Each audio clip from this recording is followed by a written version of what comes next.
Bonjour et bienvenue dans l'Interview Campus. Après 8 ans d'existence, APB Admission Post-Bac disparaît. Régulièrement décriée ces dernières années, la plateforme d'inscription aux études supérieures est remplacée par Parcoursup.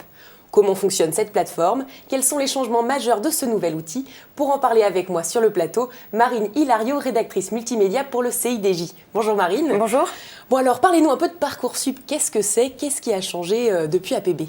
Alors Parcoursup, c'est la nouvelle plateforme d'orientation pour les études post-bac, les études supérieures. Donc elle a ouvert le 15 janvier et il y a quelques changements effectivement par rapport à APB et notamment on va plus former plus de 20 vœux mais plus que 10 vœux. Ces vœux-là ne vont plus être classés ou hiérarchisés si on veut.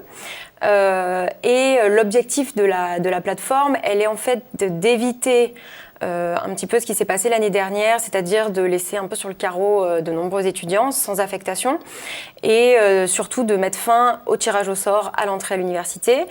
Et donc pour ça, il y a plusieurs choses qui ont été mises en place et notamment dans les vœux, en fait, il va falloir répondre à des attendus, ce qu'on appelle des attendus. Sont en fait Qu'est-ce que sont les attendus? Les attendus, en fait, ça va être des prérequis, c'est-à-dire des compétences qu'on va demander aux jeunes d'avoir pour rentrer dans une formation. Alors c'est très vaste. On ne connaît pas encore tous les attendus. Ils seront disponibles et visibles à partir du 22 janvier sur la plateforme Parcoursup.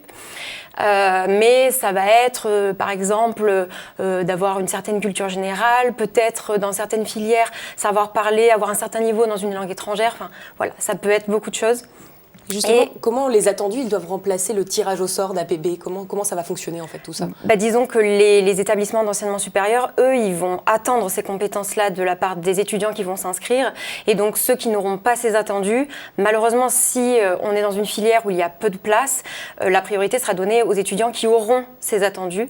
À l'inverse, si on est dans une filière qui n'est pas en tension, où il y a quand même régulièrement de la place pour tout le monde, l'avantage, c'est que même si on n'a pas ces attendus, on va pouvoir quand même intégrer peut-être cette formation, mais ce sera en s'engageant à suivre, par exemple, un parcours spécialisé ou en tout cas adapté au profil de l'étudiant.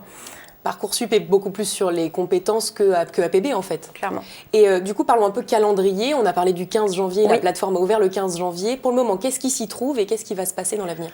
Alors, à partir du 22 janvier, on va pouvoir s'inscrire sur cette plateforme, donc se créer un dossier.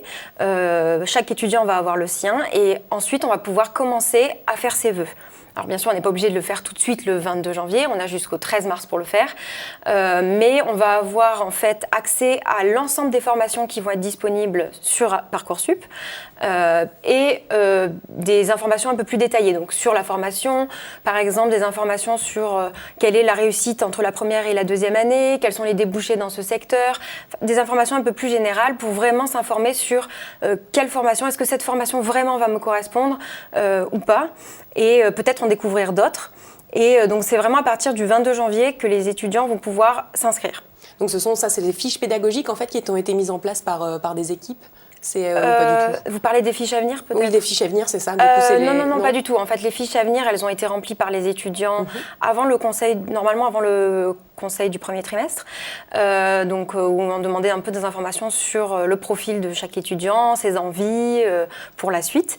Et ensuite, ces fiches à venir vont être aussi complétées par l'équipe pédagogique pour le deuxième trimestre, lors du conseil de classe du deuxième trimestre. Et ces fiches-là vont être transmises aux établissements d'enseignement supérieur que vise l'étudiant. Et elles vont permettre en fait à l'établissement d'enseignement supérieur de connaître un petit peu le profil, de voir si effectivement ce jeune-là va correspondre à la formation, est-ce qu'il va pouvoir réussir tout simplement dans cette voie-là. Et du coup, un dernier conseil pour ceux qui nous regardent, selon vous, quel est le meilleur moment pour formuler ses vœux? Je ne sais pas s'il y a un bon ou un mauvais moment. Ce qu'il faut surtout, c'est pas se précipiter. Déjà, c'est pas la peine. Il y a quand même du 22 janvier au 13 mars, il y a quand même pas mal de temps pour y réfléchir. Il faut pas non plus faire un vœu pour faire un vœu. Il y en a 10. Il faut bien s'informer. On n'est pas obligé de se contenter de ce qu'il y aura sur Parcoursup. On peut tout à fait enquêter, aller peut-être même voir dans les campus si on sait déjà que c'est cette école ou cette université qui nous intéresse, aller voir peut-être les étudiants qui sont sur place, leur demander comment ça se passe. Je pense que c'est le mieux. Après, on peut aussi se faire aider au lycée, ne pas hésiter à aller voir son professeur principal ou peut-être un conseiller d'orientation. Après, il y a des centres aussi d'orientation qui peuvent vous aider, comme par exemple le CIDJ, justement, où on a des conseillers qui sont là pour ça. Il ne faut pas rester seul, il faut vraiment en parler, en discuter peut-être avec des collègues, avec des amis, avec sa famille, avec des professionnels. Coupler toutes ces informations-là. Et une fois qu'on sent qu'on a vraiment les informations que l'on souhaite, eh bien on fait ses vœux tout simplement. Il faut vraiment pas se précipiter, je pense, pas attendre non plus la dernière minute pour pas se retrouver en panique parce que on ne sait pas. Bien sûr qu'il est conseillé de faire plusieurs vœux pour avoir plus de chances d'être pris.